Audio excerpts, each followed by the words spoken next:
India, सच सबसे पहले सबसे तेज।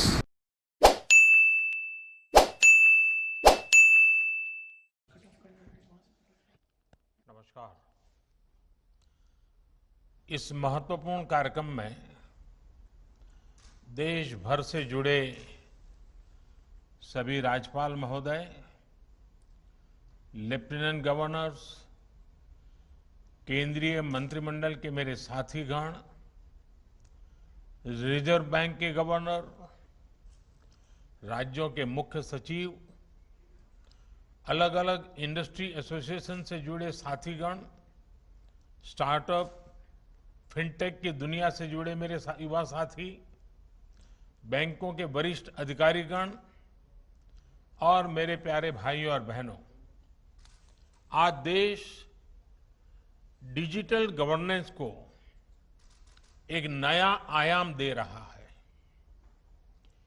ई रूपी वाउचर देश में डिजिटल ट्रांजैक्शन को, डीबीटी को और प्रभावी बनाने में बहुत बड़ी भूमिका निभाने वाला है।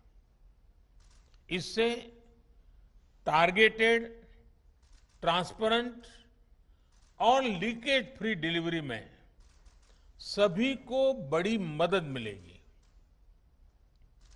21वीं सदी का भारत आज कैसे आधुनिक टेक्नोलॉजी की मदद से आगे बढ़ रहा है, टेक्नोलॉजी को लोगों के जीवन में जोड़ रहा है, ई रूपी उसका भी एक प्रतीक है।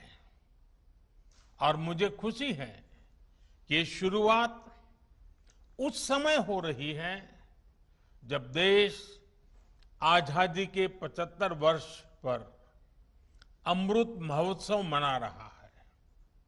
और ऐसे समय में देश ने फ्यूचरिस्टिक रिफॉर्म का एक और अहम कदम बढ़ाया है। साथियों, सरकार ही नहीं, अगर कोई सामान्य संस्था या संगठन किसी के इलाज में, किसी की पढ़ाई में या दूसरे काम के लिए कोई मदद करना चाहता है तो वो कैश के बजाय ई रूपी दे पाएगा। इससे सुनिश्चित होगा कि उसके द्वारा दिया गया धन उसी काम में लगा है जिसके लिए वो राशि दी गई है। अभी शुरुआती चरण में ये योजना देश के हेल्थ सेक्टर से जुड़े बेनिफिट्स पर लागू की जा रही है। मान लीजिए कोई ऑर्गेनाइजेशन सेवा भाव से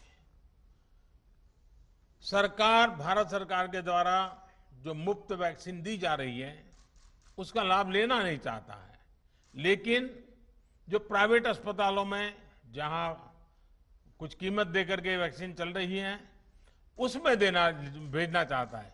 अगर वो 100 गरीबों को वैक्सीन लगवाने की उसकी इच्छा है तो वो उन 100 गरीबों को ई रूपी वाउचर दे सकता है। ई रूपी वाउचर ये सुनिश्चित करेगा कि उसका इस्तेमाल वैक्सीन लगवाने में ही हो, किसी और काम में नहीं। समय के साथ इसमें और भी चीजें जुड़ती चली जाएगी। जैसे कोई किसी के इलाज पर खर्च करना चाहता है, कोई टीबी के मरीज को सही दवाओं और भोजन के लिए आर्थिक मदद देना चाहता है, या फिर बच्चों को, गर्भवती महिलाओं को भोजन और पर्यावरण से जुड़ी दूसरी सुविधाएं पहुंचाना चाहता है, तो ई रूपी उनके लिए बहुत मददगार साबित होगा। यानी ई रूपी एक तरह से पर्सन के साथ साथ पर्पज स्पेसिफिक भी है। जिस मकसद से कोई मदद या कोई बेनिफिट दिया जा रहा है वो उसी के लिए प्रयोग होगा, ये ई रूपी सुनिश्चित करने वाला है। कोई अब अगर चाहेगा कि वो वृद्धाश्रम में 20 नए बेड लगवाना चाहता है तो ई रूपी वाउचर उसकी मदद करेगा। कोई किसी क्षेत्र में 50 गरीबों के लिए भोजन की व्यवस्था करना चाहता है तो ई रूपी वाउचर उसकी मदद करेगा। अगर कोई गौशाला में चारे की व्यवस्था करना चाहता है तो ई रूपी वाउचर उसकी भी मदद करेगा। इसे अगर राष्ट्रीय परिप्रेक्ष्य में देखें तो अगर सरकार द्वारा किताबों के लिए पैसा भेजा गया है तो ई रूपी ये सुनिश्चित करेगा कि किताबें ही खरीदी जाएं। अगर यूनिफॉर्म के लिए पैसा भेजा है तो उससे यूनिफॉर्म ही खरीदी जाए। अगर सब्सिडाइज खाद के लिए मदद की है तो वो खाद खरीदने के लिए ही काम आए। गर्भवती महिलाओं के लिए दिए गए कैश से सिर्फ पोषक आहार ही खरीदा जा सके, यानी पैसा देने के बाद हम उसका जो इस्तेमाल चाहते हैं ई रूपी वाउचर उसे सिद्ध करेगा।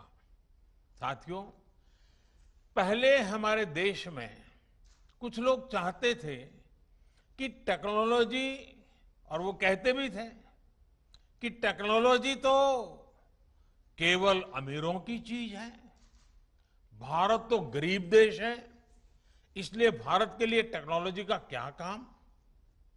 जब हमारी सरकार टेक्नोलॉजी को मिशन बनाने की बात करती थी तो बहुत से राजनेता, कुछ खास किस्म के एक्सपर्ट्स उस पर सवाल खड़ा करते थे। लेकिन आज देश ने उन लोगों की सोच को नकारा भी है और गलत भी साबित किया है। आज देश की सोच अलग है, नई है। आज हम टेक्नोलॉजी को गरीबों की मदद के, उनकी प्रगति के एक टूल के रूप में देख रहे हैं। आज दुनिया देख रही है कैसे भारत में टेक्नोलॉजी पारदर्शिता और ईमानदारी ला रही है, कैसे टेक्नोलॉजी नए अवसरों को पैदा करने में, उन्हें गरीबों को सुलभ बनाने का काम कर रही है, और कैसे टेक्नोलॉजी सरकार और लाल फीताशाही पर सामान्य मानवी की निर्भरता को कम कर रही है। आप आज के ही यूनिक प्रोडक्ट को देखिए।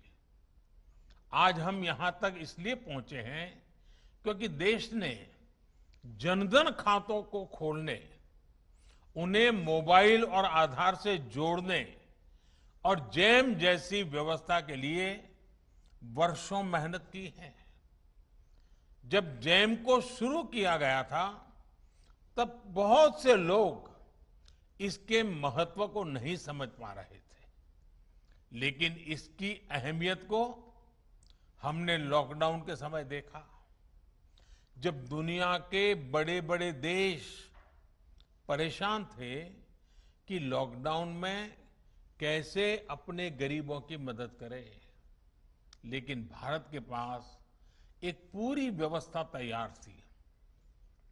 दूसरे देश अपने यहां के पोस्ट ऑफिस और बैंक खुलवा रहे थे तो वहीं भारत महिलाओं के बैंक खातों में सीधे आर्थिक मदद भेज रहा था। भारत में अब तक डायरेक्ट बेनिफिट ट्रांसफर के जरिए करीब 17.5 लाख करोड़ रुपए सीधे लाभार्थियों के खाते में भेजे जा चुके हैं। आज केंद्र सरकार 300 से ज्यादा योजनाओं का लाभ डीबीटी के माध्यम से, डायरेक्ट बेनिफिट ट्रांसफर के माध्यम से लोगों तक पहुंचा रही है। लगभग 90 करोड़ देशवासियों को इसके तहत किसी न किसी रूप में लाभ हो रहा है। राशन हो, एलपीजी गैस हो, इलाज हो, स्कॉलरशिप हो, पेंशन हो, मजदूरी हो, घर बनाने के लिए मदद हो, ऐसे अनेक लाभ डीबीटी से मिल रहे हैं। पीएम किसान सम्मान निधि के तहत 1,35,000 करोड़ रुपए सीधे किसानों के बैंक अकाउंट में पहुंचाए गए हैं। इस बार तो किसानों से जो गेहूं की सरकारी खरीद हुई है, उसका लगभग 85,000 करोड़ रुपए सीधा किसानों के बैंक खाते में ही ट्रांसफर किया गया है। इन सारे प्रयोगों का बहुत बड़ा लाभ ये हुआ है कि देश के करीब करीब 1.25 लाख करोड़ रुपए से अधिक गलत हाथों में जाने से बचे हैं। साथियों, भारत आज दुनिया को दिखा रहा है कि टेक्नोलॉजी को एडप्ट करने में, उससे जुड़ने में वो किसी से भी पीछे नहीं है। इनोवेशंस की बात हो, सर्विस डिलीवरी में टेक्नोलॉजी के इस्तेमाल हो, भारत दुनिया के बड़े देशों के साथ मिलकर ग्लोबल लीडरशिप देने की क्षमता रखता है।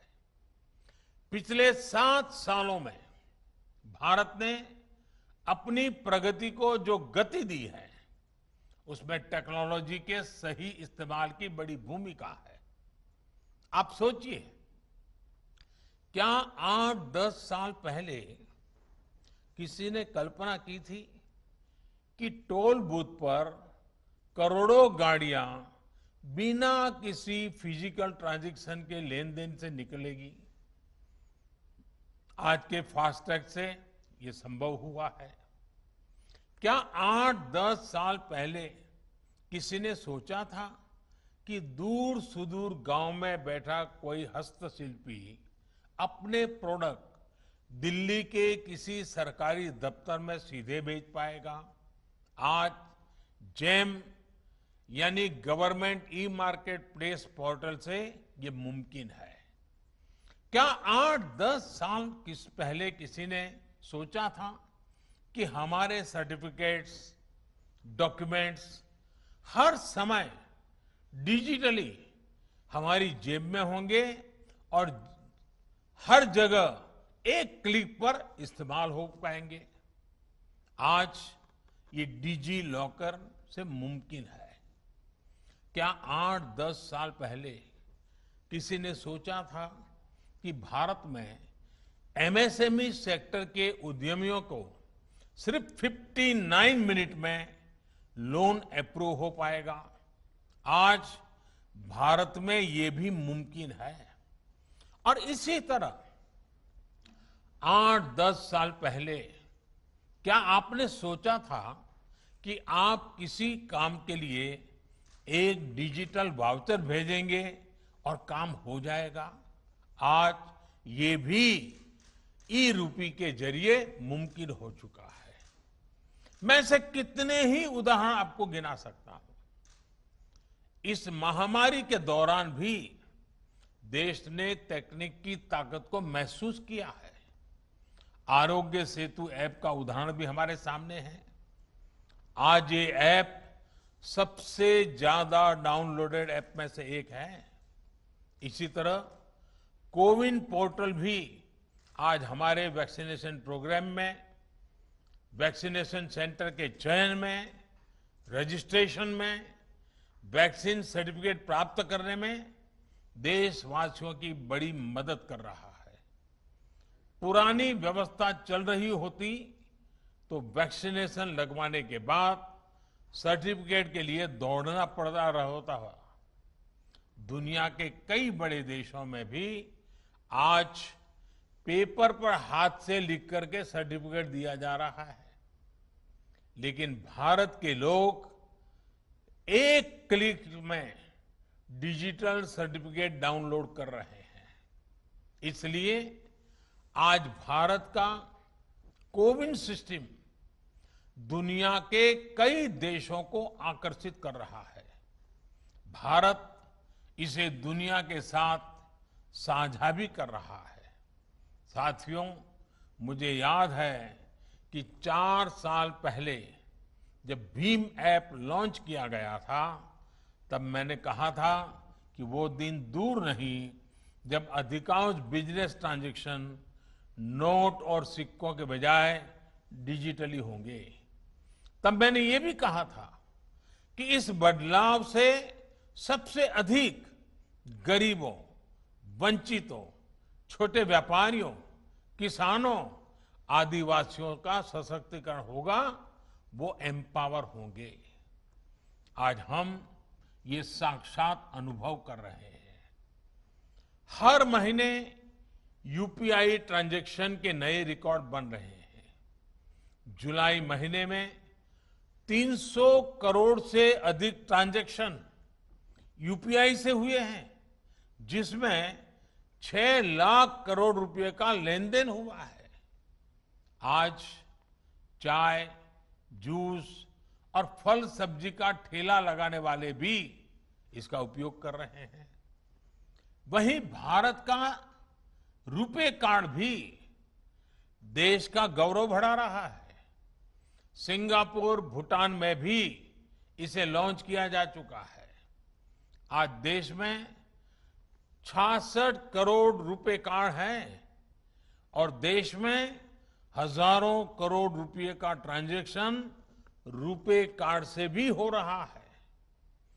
इस कार्ड ने गरीब को भी सशक्त किया है, उसे इस भावना से भरा है कि वो भी अपने पास डेबिट कार्ड रख सकता है, उसका इस्तेमाल कर सकता है।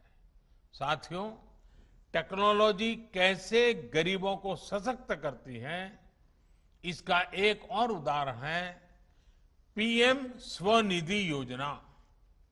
हमारे देश में तो रेहड़ी पटरी वाले, ठेला चलाने वाले भाई बहन हैं, उनके फाइनेंशियल इंक्लूजन के बारे में पहले कभी नहीं सोचा गया था।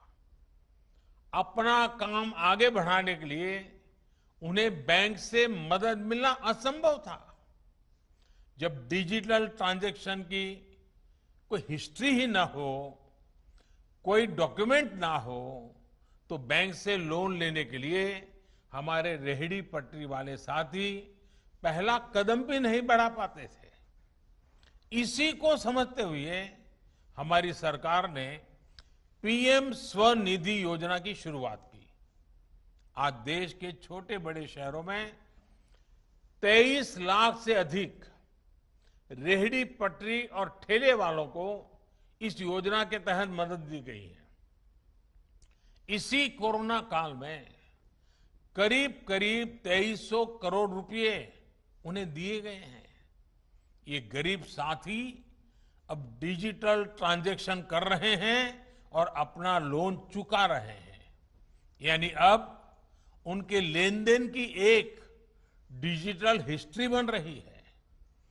पीएम स्वनिधि में ये व्यवस्था की गई है कि 10,000 रुपए का पहला लोन चुकाने पर 20,000 का दूसरा लोन और दूसरा लोन चुकाने पर 50,000 का तीसरा लोन रेहड़ी पटरी वाले साथियों को दिया जाएगा। आपको जानकर खुशी होगी कि आज सैकड़ों रेहड़ी पटरी और ठेले वाले भाई बहन अब तीसरा लोन प्राप्त करने की दिशा में आगे बढ़ रहे हैं। साथियों, देश में डिजिटल इंफ्रास्ट्रक्चर और डिजिटल ट्रांजैक्शन के लिए जो काम पिछले 6-7 वर्षों में हुआ है, उसका लोहा आज दुनिया भी मान रही है।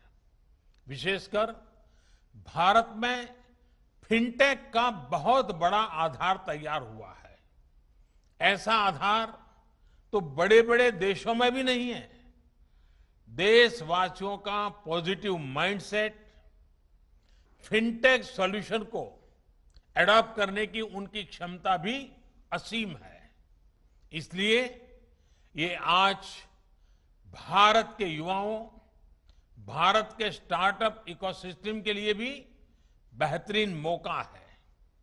भारत के स्टार्टअप्स के लिए फिनटेक में अनेकों संभावनाएं हैं। साथियों, मुझे विश्वास है कि ई रूपी वाउचर भी सफलता के नए अध्याय लिखेगा।